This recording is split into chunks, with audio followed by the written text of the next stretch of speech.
Gumuho ang ilang kuweba sa Dumangas, Iloilo dahil daw sa quarry operation sa lugar. Kabilang sa mga nasira ang ilang makasaysayang kuweba. Kaya panawagan ng ilang residente itigil ang paghuhukay. Makibalita tayo kay Jennifer Muniesa ng GMA Iloilo.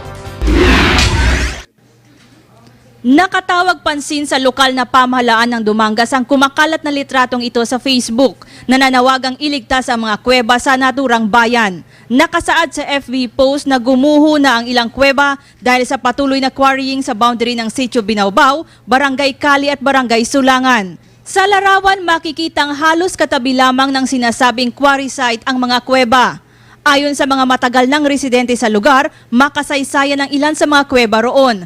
Pinagtaguan daw ng mga Ilonggong sundalo ang mga kuweba noong panahon ng digmaan. Kaya ang ina siya nga kuweba, access siya na 3 balaan ka barangay. Ang barangay Kapalis, ang barangay Sulangan, kag ang barangay Kali.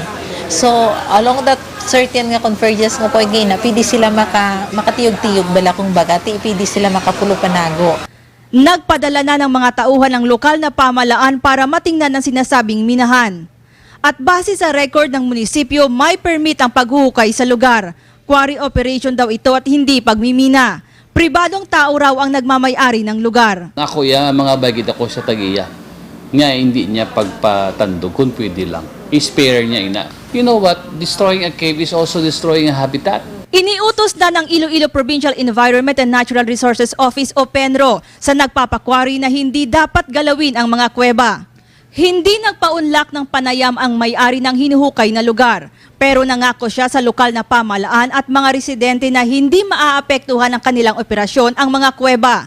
Patuloy namang mag-iimbestiga ang mga lokal na otoridad para malaman kung dapat ipahinto ang quarrying malapit sa mga kuweba. Jennifer Muniesa, Nagbabalita, Pilipinas.